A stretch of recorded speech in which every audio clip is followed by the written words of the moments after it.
तो आज basis of descriptive stats के बारे में पढ़ेंगे कि डिस्क्रिप्टिव स्टैट्स होता क्या है, कैसे वर्क करता है, क्या चीजें होती हैं, है ना। इन सब के बारे में एक छोटा सा आइडिया लेंगे। ओके, तो गिव मी अ सेकंड। हाँ जी, पूछिए। हाँ जी।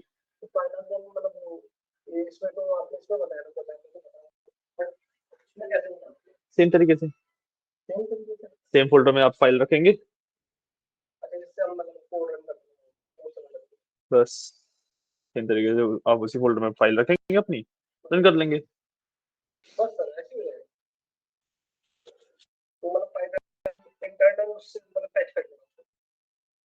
बस सेम फोल्डर में रखना है, सेम कोड रखना है, नाम वगैरह सेम होना चाहिए फाइल का। वो देख लेगा अपने आप पाइथन। ठीक है। तो सबसे पहले डिस्क्रिप्टिव स्टैट्स की बात करते हैं कि डिस्क्रिप्टिव स्टैट्स होता क्या है, एंड डिस्क्रिप्टिव स्टैट्स में हम किस चीजों के बारे में बात करते हैं, किस तरीके से वर्क करते हैं, इन सब चीजों के बारे में बात करेंगे। ओके, ठीक है। सो अगर मैं बहुत बेसिक टर्म्स में, सिर्फ इंट्रोडक्टरी टर्म्स में बताऊं, ठीक है, तो डिस्क्रिप्टिव स्टैट्स होता है कि आपका डेटा किस तरीके का है, डेटा में क्या है, वो चीज समझना। डेटा किस तरीके से डिस्क्राइब किया जा सकता है वो समझना। तो इसके अंदर जितने भी डिस्क्रिप्टिव मेजर्स होते हैं, यानी कि ऐसी कैलकुलेशंस जिससे मैं डेटा को समझ सकता हूँ, उसके बारे में बात होती है। ठीक है। तो ऐसी कौन सी चीज है जिससे मैं डेटा को समझ सकता हूँ? मीन है, मीडियन है, मोड है, वेरिएंस है, स्टैंडर्ड डेविएशन है। तो जितना भी ये वाला सारे टर्म्स हैं, ये मेरे डिस्क्रिप्टिव स्टैट्स के पार्ट होते हैं। ठीक है। इस इंट्रो को हम एक बार दोबारा रिपीट करेंगे नेक्स्ट टाइम। ठीक है। नहीं, मीन मीडियम और डिस्क्रिप्टिव स्टैट्स नहीं, टॉपिक डिस्क्रिप्टिव स्टैट्स का इंट्रोडक्शन दे रहा हूँ बस मैं। ठीक है। सो जो ऑब्जर्वेबल थिंग्स होती हैं वो होती हैं जैसे कि मेरे पास कितनी रोज हैं, कितने कॉलम्स हैं, and in the terms of stats मैं रोज को ऑब्जर्वेशंस कहता हूँ, एंड कॉलम्स को मैं वेरिएबल्स कहता हूँ कि मेरे वेरिएबल्स चेंज करने पे मेरे ऑब्जर्वेशंस कैसे चेंज हो रही हैं, उसके बारे में बात होती है। ओके, ठीक है, ठीक है, ठीक है, ठीक है। इसके बारे में हम बात करते हैं, रोज के बारे में, कॉलम्स के बारे में, which is basically observations and variables. ठीक है। उसके बाद कैटेगरीज होती हैं। ठीक है। वेरिएबल का टाइप हो गया अब। ठीक है। तो हमारे पास डिस्क्रिप्टिव स्टैट्स के अंदर आपके पास सबसे पहले रोज आती हैं। नहीं नहीं, कॉलम्स आते हैं। ठीक है। रोज को आई कॉल।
हाँ, जो हमारे बेसिक डिस्क्रिप्टिव्स होते हैं, वो होते हैं मेरे पास सेंट्रल टेंडेंसी। ठीक है, तो फर्स्ट वन सेंट्रल टेंडेंसी। ठीक है, सो इसमें आते हैं मेरे मीन, मीडियन एंड मॉड, ये आते हैं मेरे सेंट्रल टेंडेंसी के अंदर। ठीक है, उसके बाद आता है मेरा वेरिएबिलिटी। वहां से ना एक काम करो, वहां पे तो नहीं, आप लोगों मैंने क्या,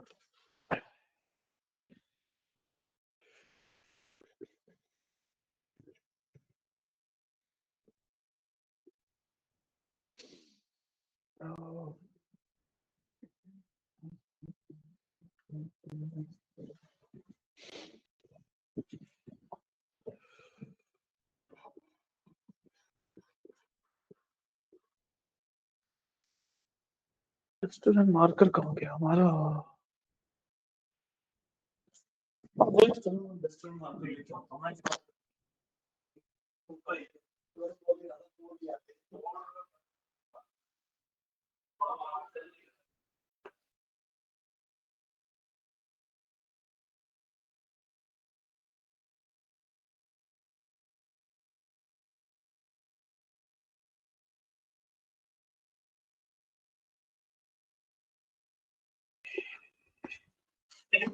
So, इसके बारे में बात कर रहे हैं हम।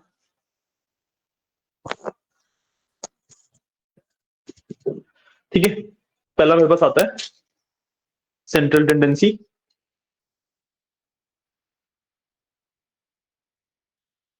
ठीक है, इसके अंदर आते हैं मेरे मीन, मीडियन, मोड। ठीक है, दूसरा आता है मेरा वेरिएबिलिटी। ठीक है, इसके अंदर आते हैं मेरे रेंज, वेरिएंस।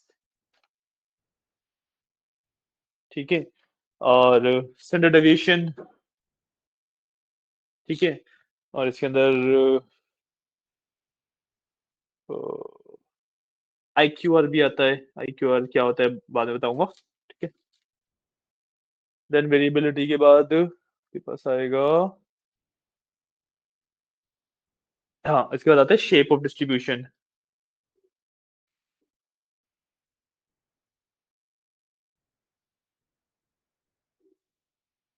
ठीक है, शेप ऑफ डिस्ट्रीब्यूशन में आपका इंक्लूड होता है हिस्टोग्राम।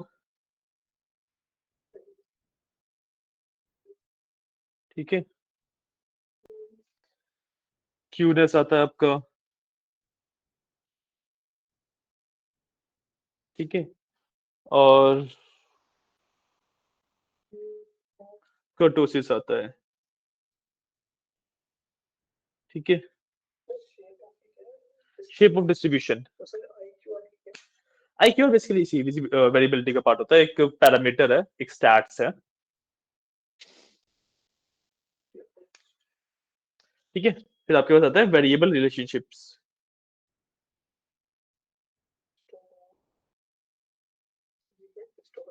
स्क्यूनेस। ठीक है, वेरिएबल रिलेशन में आपके पास आता है कोरिलेशन,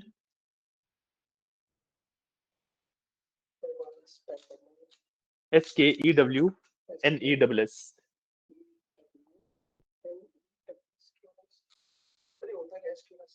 बताएंगे कुछ, एक ही दिन में जान लोगे सब कुछ।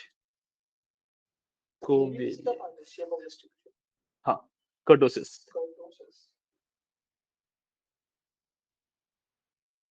ठीक है,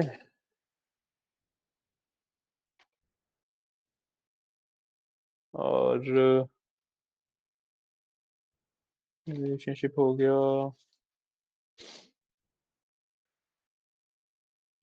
5 बजे इसके बारे में हम बात करते हैं। Rosario, categorical data.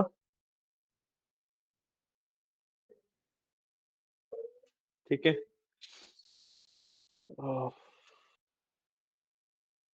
इसके अंदर हम बात करते हैं काउंट्स के बारे में, ठीक है, प्रपोर्शंस के बारे में,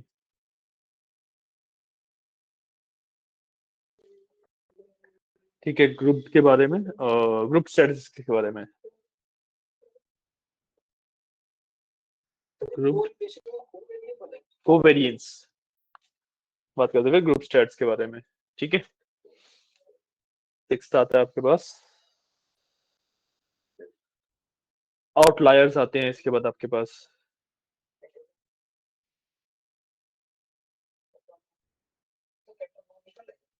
हाँ ठीक है। आउटलायर्स में आपके पास आता है जी score, IQR rule, and missing data, stats, क्या अलग अलग, ठीक है। एक बार इतना लिखो फिर आगे बता देता हूँ। अच्छा नहीं, इतना ही है, ठीक है। इन सब के बारे में हम पढ़ेंगे, ठीक है। हमारे पास 6 कैटेगरीज है जिससे हम डिस्क्राइब करते हैं स्टेट्स को। आउटलायर्स, ठीक है। इसकी मैं फोटो लेके एक बार ग्रुप पे भी डाल देता हूँ। क्या, मैं फोटो लेके ग्रुप पे डाल रहा हूँ, कोई इशू नहीं है। आउटलायर्स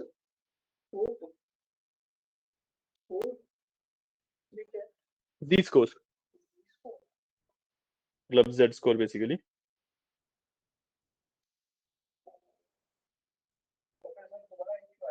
IQR रूल्स,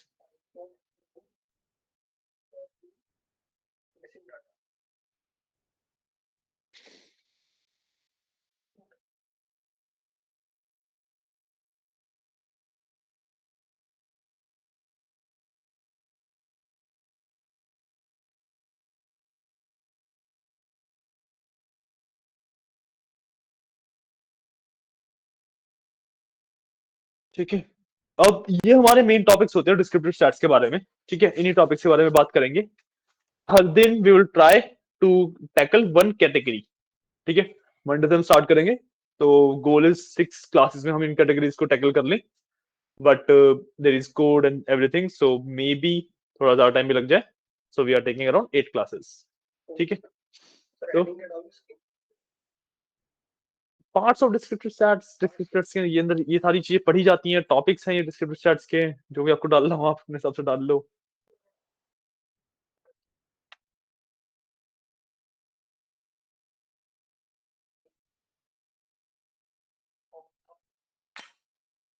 ठीक है, तो सबसे पहले we are talking about central tendency. Central tendency में तो मीन मीडियन मोड होता है, आपको ऑलरेडी पता है इस बारे में क्या चीजें होती हैं ये, ठीक है। तो इसके बारे में इतनी ज्यादा बातें नहीं करेंगे, but then comes your variability, ठीक है। वेरिएबिलिटी में रेंज की हमारा डेटा कहाँ से कहाँ तक रेंज है उसकी, ठीक है। वेरिएंस उस रेंज के अंदर कितना वो मीन से दूर है, ठीक है, कितना वो मीन से वेरी कर रहा है।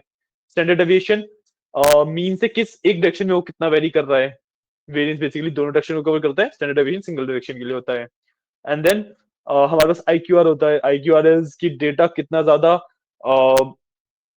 फैला हुआ है बेसिकली, फैला इन द सेंस की रेंज कितनी बड़ी है बेसिकली, छोटी रेंज है, बड़ी रेंज है, रेंज छोटी है बट डेटा ज्यादा है उसके अंदर, या रेंज बहुत बड़ी है डेटा बहुत कम है उसके अंदर। सो ये सारी चीजें IQR के अंदर हम बात करते हैं इसके बारे में, ठीक है। देन शेप डिस्ट्रीब्यूशन होता है कि हिस्टोग्राम, हिस्टोग्राम से हम फ्रीक्वेंसीज वगैरह के बारे में पता लगते हैं, ठीक है।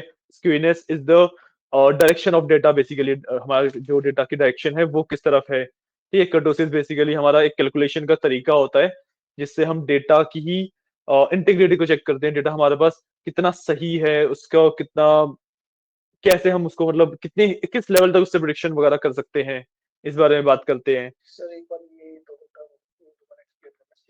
डायरेक्शन ऑफ डेटा मतलब इतनी ज्यादा डीप में मत जाओ, सिर्फ टॉपिक्स बता रहा हूँ, मैंने बोला इंट्रोडक्शन है, पूरी डिस्क्रिप्टिव सेट एक दिन में समझ नहीं आएगी, मुश्किल होती है, ठीक है। उसके बाद फिर हमारे पास वेरिएबल के रिलेशनशिप्स होते हैं, रिलेशंस होते हैं बेसिकली, ठीक है। देन कोरिलेशन होता है एंड कोवेरिएंस होता है। कोरिलेशन मतलब हर एक वेरिएबल दूसरे वेरिएबल से कितना रिलेटेड है, कितना क्लोज है, कोवेरियंस मतलब कितना दूर है। देन हमारे पास आता है कैटेगोरिकल डेटा, कैटेगरीज के अंदर डेटा को डिवाइड करना। सो काउंट्स की बेसिस पे हम इसे करते हैं, ठीक है, प्रोपोर्शंस की बेसिस पे इसे हम करते हैं, ठीक है। एंड देन ग्रुप स्टैट्स होती है कि हम जो काउंट्स निकाल रहे हैं या फिर प्रोपोर्शंस निकाल रहे हैं या फिर जो हमारे डेटा की सेगमेंटेशन हो रही है, जो डेटा के सेगमेंट्स हैं, सॉरी, उसके ऊपर ऊपर वाली सारी चीजें करना, ठीक है। एक तो हम पूरे डेटा के ऊपर मीन मीडियन मोड वगैरह निकाल सकते हैं, देन हम सेगमेंट्स के ऊपर भी मीन मीडियन मोड वगैरह निकाल सकते हैं, ठीक है। उसके बाद हमारे पास आते हैं आउटलायर्स। आउटलायर्स का क्या मतलब होता है कि मेरा पूरे डेटा की रेंज मान लो 100 से 1000 है, और सिर्फ एक पॉइंट ऐसा है जो कि 2000 के आसपास है, तो उसको मैं रेंज अपनी 100 से 2000 नहीं कर दूंगा उसके लिए, वो एक आउटलायर बन जाता है। और इन्हीं तरीके के आउटलायर फाइंड करने के लिए we have a different different parameters, ठीक है। तो हम जी स्कोर निकालते हैं, और किसी डेटा का जी स्कोर बहुत ज्यादा होता है, मतलब ज्यादा नहीं, जीरो से बहुत ज्यादा दूर होता है, in either in negative direction और पॉजिटिव डायरेक्शन, तो मतलब उसमें आउटलायर्स ज्यादा है। हम IQR के रूल बनाते हैं आउटलायर्स को कम करने के लिए, ठीक है। IQR रूल्स होते हैं कि हमारा जो डेटा स्प्रेड हो रहा है, रेंज कितनी बड़ी है कितनी छोटी है, वो किस तरीके से कितनी होनी चाहिए रेंज, वो निकालने के लिए हम IQR के रूल्स के बारे में बात करते हैं। एंड देन हम मिसिंग डेटा के बारे में बात करते हैं कि डेटा मिसिंग है जिसकी वजह से रेंज बहुत ज्यादा बड़ी हो रही है, तो हमें जो मिसिंग डेटा है उसके बाद का डेटा को एज आउटलायर ट्रीट करना चाहिए, या फिर इनलाई ही करवाना चाहिए उसको, या फिर हम किस तरीके से हमें बेसिकली इस पे वर्क करना चाहिए, ठीक है। ये हमारे कुछ टॉपिक्स रहते हैं, ठीक है। जो सबसे पहले वाले टॉपिक्स हैं सेंट्रल टेंडेंसी, वो तो काफी ज्यादा सिंपल है, तो हमारी स्टार्टिंग सिंपल होगी। जैसे जैसे हम आगे बढ़ेंगे, हम प्रॉपर ग्राफ्स के बारे में, प्रॉपर स्टैटिस्टिक्स के बारे में, हर चीज के बारे में बात करेंगे।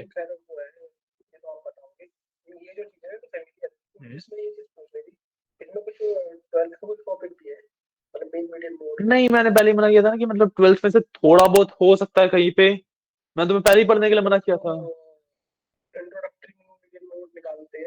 वो वही है ये, हाँ। मीन मीडियम मोड में और क्या इन डेप्थ जाओगे,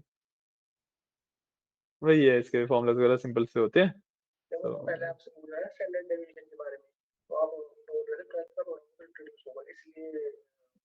मैं जब तुम 12th का पढ़ने बैठे थे, तुम्हें साथ ही मना नहीं किया था कि 12th मत पढ़ो, बिल्कुल काम नहीं आएगा।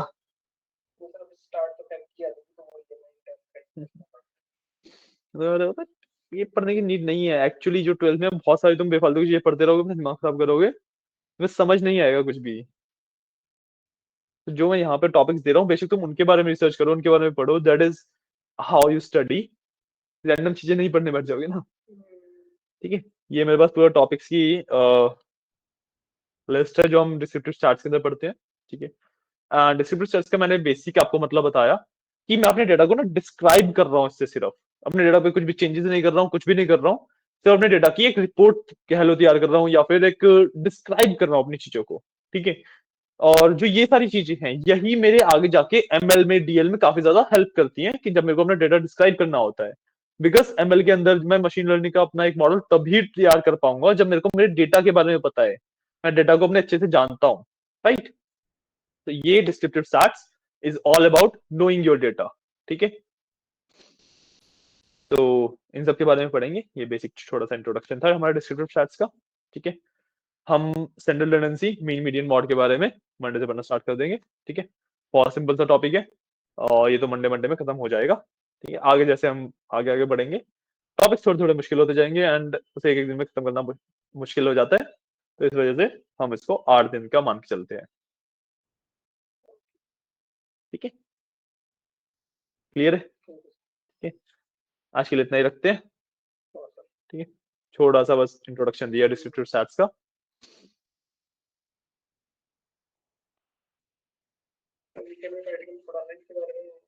बिल्कुल रिसर्च कर लेना, कोई इश्यू नहीं है, क्योंकि अगली क्लास तो आपकी अब ट्यूसडे को होनी है, तो इनके बाद हम बिल्कुल आराम से रिसर्च कीजिए, नो इश्यू, ओके।